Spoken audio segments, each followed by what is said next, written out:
میرے نبی نے اپنے یاروں کو مخاطب کرتے ہوئے کہا کہ الصحابی، یہ صحابہ میرے ہیں، یہ یار میرے ہیں، یہ جانثار میرے ہیں، یہ وفادار میرے ہیں، یہ حبدار میرے ہیں، یہ پہرے دار میرے ہیں۔ اس لیے تو فاروقی بھی کہتا ہے کہ صحابہ اعلیٰ، صحابہ بالا، صحابہ بلند، صحابہ بلند تر، صحابہ عظیم، صحابہ عظیم تر، صحابہ ستارے، صحابہ پیارے، صحابہ ہمارے، اور سارے بولو صحابہ جنتی، سارے کے سارے صحابہ جنتی۔ اور اس لیے نعرہ لگایا نا کسی نے کہ ہر صحابی نبی جنتی جنتی، آپ نہ بولیے گا، وہ گالی دیتے ہوئے شرماتا نہیں ہے، اور صحابہ کو آپ جنتی کہتے ہوئے ڈگمگا رہے ہیں۔ ذرا اونچا محبت سے بتائیں، ہر صحابی نبی، اونچی اونچی، ہر صحابی نبی جنتی جنتی۔ اور رب کعبہ کی قسم ہے، آئیے توجہ میری طرف رکھیے گا۔ اب کائنات کے پروردگار نے نا قرآن پاک کے اندر ایک بڑا خوبصورت نقشہ بیان کیے، آپ کی نگاہیں بھی میری طرف ہونی چاہیے۔ نبی علیہ السلام کے صحابہ کی محبت آپ کے چہرے سے مجھے نمایاں نظر آنی چاہیے۔ امام ابو حفص فرماتے ہیں جس کے دل کے اندر صحابہ کرام کی محبت ہے، اللہ اس کو دو انعام عطا کرتے، اللہ خود اس بندے سے پیار کرتا ہے، اور دوسرا انعام یہ ہے اللہ اس بندے کی زندگی کے گناہوں کو معاف کر دیتا ہے۔ صحابہ کی محبت میں بیٹھیے گا اور آپ کے چہرے سے مجھے پتا چلے کہ غلامان صحابہ میری گفتگو سن رہے ہیں۔ اب آپ ادھر ادھر دیکھیں گے تو بات وہی پر ختم ہو جائے گی۔ توجہ میری طرف رکھیے گا، میں آپ کو عمیق نکتہ سمجھانے لگا ہوں۔ قرآن پاک کے اندر کائنات کے پروردگار نے اپنے نبی کا تعارف کروایا، اور تعارف کرواتے ہوئے کہا محمد الرسول اللہ، محمد اللہ کے رسول ہیں۔ اب اس تعارف کا، اس دعوے کا اعلان کر دیا کہ محمد اللہ کے رسول ہے۔ اس دعوے کی دلیل کے طور پر اب ایک یہ بھی انداز تھا کہ کائنات کا پروردگار اپنے نبی کا تعارف کرواتا، اپنے نبی کی سیرت بیان کرتا، اپنے نبی کا کردار بیان کرتا کہ محمد اللہ کے رسول ہیں۔ کس وجہ سے؟ کیونکہ ان کی سیرت ایسی ہے، ان کا کردار ایسا ہے، ان کا بیٹھنا اٹھنا ایسا ہے، ان کا انداز ایسا ہے، بلکہ رب کائنات نے دعویٰ تو کر دیا کہ محمد اللہ کے رسول ہیں۔ اب اس دعوے کی دلیل کے طور پر کائنات کے پروردگار نے میرے نبی کی سیرت کا تذکرہ نہیں کیا، بلکہ صحابہ کرام کی جماعت کا تذکرہ کیا، اور کائنات کا شہنشاہ کہتا ہے والذین معہ اشداء علی الکفار رحماء بینہم۔ سبحان اللہ سبحان اللہ، صحابہ کرام کی صفات کو بیان کر دیا۔ ارے بابا، نبوت کا دعویٰ کیا گیا اور بعد میں صحابہ کرام کی جماعت کا تذکرہ کر دیا گیا۔ معنی یہ ہوا کائنات کا شہنشاہ اعلان کر کے کہہ رہا ہے کہ جس کو نبی صلی اللہ علیہ وسلم تلک پہنچنا ہے اسے صحابہ کے دروازے پر آنا پڑے گا۔ محمد اللہ کے رسول ہیں، اگر اس کو سمجھنا ہے یہ تمہیں صحابہ کے دروازے پر آنا پڑے گا۔ اگر تمہیں نماز چاہیے صحابہ کے دروازے سے ملے گی، اگر تمہیں روزہ چاہیے صحابہ کے دروازے سے ملے گا، اگر تمہیں قرآن چاہیے صحابہ کے دروازے سے ملے گا۔ یہ صحابہ کرام بتائیں گے کہ میرے نبی چلتے کیسے تھے، یہ صحابہ کرام بتائیں گے میرے نبی اٹھتے کیسے تھے، یہ صحابہ کرام بتائیں گے میرے نبی بیٹھتے کیسے تھے، یہ صحابہ کرام بتائیں گے میرے نبی مسکراتے کیسے تھے، یہ صحابہ کرام بتائیں گے میرے پیغمبر روتے کیسے تھے، یہ صحابہ کرام بتائیں گے میرے پیغمبر کی صداقت کیسی تھی، یہ صحابہ بتائیں گے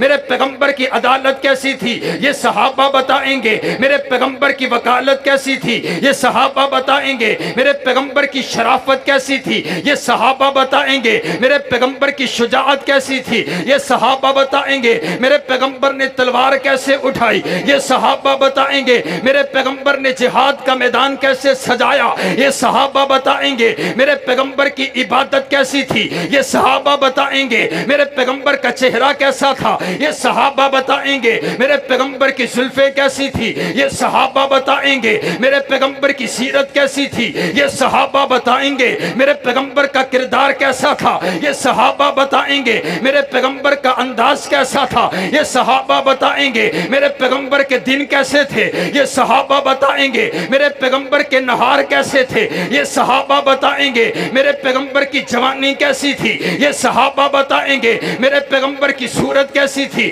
یہ صحابہ بتائیں گے میرے پیغمبر کی باتیں کیسی تھی، یہ صحابہ بتائیں گے میرے پیغمبر کی نرم جوشی کیسی تھی، یہ صحابہ بتائیں گے میرے پیغمبر کی مسکراہٹ کیسی تھی، یہ صحابہ بتائیں گے قرآن کے 30 پارے صحابہ پہنچائیں گے، کلمہ پہنچائیں گے، صحابہ پہنچائیں گے۔ رب کعبہ کی قسم ہے اگر تم کو دین چاہیے تمہیں صحابہ کے دروازے پر آنا پڑے گا، نبی کی نبوت کو سمجھنا ہے صحابہ کے دروازے پر آنا پڑے گا۔ اگر تمہارے پاس صحابہ کا دروازہ نہ ہوا، رب کعبہ کی قسم فاروقی کو کہنے دیجئے جنہوں نے صحابہ کا دروازہ چھوڑ دیا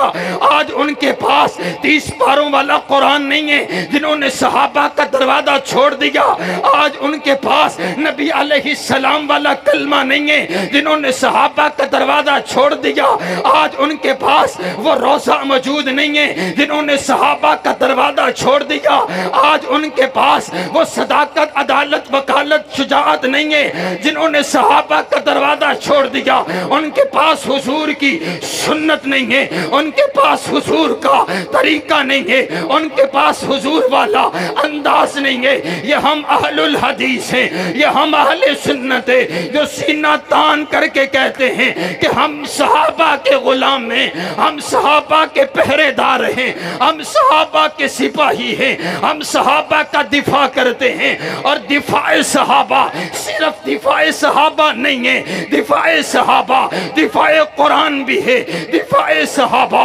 دفاع سنت بھی ہے، دفاع صحابہ دفاع شریعت بھی ہے، دفاع صحابہ دفاع دین بھی ہے، دفاع صحابہ دفاع پیغمبری بھی ہے، دفاع صحابہ دفاع مکہ بھی ہے، دفاع صحابہ دفاع مدینہ بھی ہے، کیونکہ اگر صحابہ کو نکال دیا جائے دین باقی نہیں بچتا، نماز باقی نہیں بچتی، روزہ باقی نہیں بچتا۔ آج فاروقی دفاع کرتے، رب کعبہ کی قسم نماز کا دفاع کرتے، روزے کا دفاع کرتے، قرآن کا دفاع کرتے، رب کعبہ کی قسم ہے صحابہ کو نکال دو دین باقی نہیں بچتا۔ آپ کہیں گے دلیل کیا ہے؟ آئیے میں دلیل دینے لگا ہوں۔ میرے پاک پیغمبر علیہ السلام بدر کے میدان کا جائزہ لے رہے ہیں، جائزہ لیتے ہوئے میرے نبی نے اپنا خیمہ ایک ریت کے ٹیلے پر لگا دیا گیا، اور خیمہ وہ لگایا گیا جس کی چھت کوئی نہ تھی، جس کی چھت نہ ہو۔ عربی کے اندر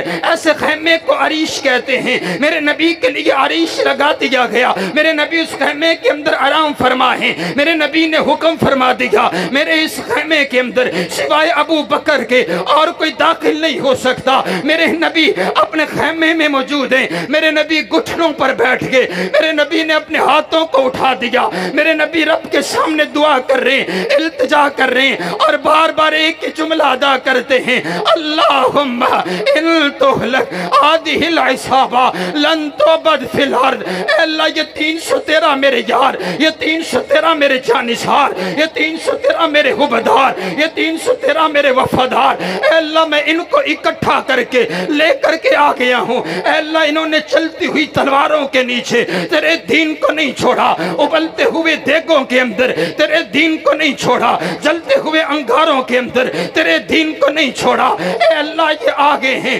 313 ہیں، چند بچے ہیں، چند نوجوان ہیں، چند بوڑھے ہیں، ان کے پاس تیر ہے تو تلوار نہیں، نیزہ ہے تو ڈھال نہیں، قوت ہے تو جماعت نہیں، سامنے 1000 کا لشکر ہے۔ اے اللہ میرے یاروں کی لاج رکھ لے، اے اللہ میرے یاروں کو بچا لے، اے اللہ میرے یاروں کو فتح یابی سے نواز دے۔ اگر یہ نہ رہے تیری توحید باقی نہیں بچے گی، اگر یہ نہ رہے دین باقی نہیں بچے گا، اگر یہ نہ رہے سنت باقی نہیں بچے گی۔ معنی یہ ہوا کہ اگر صحابہ ہیں تو دین ہے، اگر صحابہ ہیں تو سنت ہے، اگر صحابہ ہیں تو شریعت ہے۔ یہی تو میرا نبی بار بار رو کر کے ایک ہی جملہ ادا کرتے، اے اللہ یہ یہ میرے یار ہیں، اے اللہ یہ میری متاع حیات ہے، اے اللہ یہ میری زندگی کی کمائی ہے، اور یہ وہی متاع حیات ہے جس کے لیے حفیظ جلندری نے کہا تھا کہ یہ پہلا جیش تھا دنیا میں افواج الہی کا، جسے اعلان کرنا تھا خدا کی بادشاہی کا۔ یہ لشکر ساری دنیا میں انوکھا تھا، نرالا تھا کہ اس لشکر کا افسر ایک کالی کملی والا تھا۔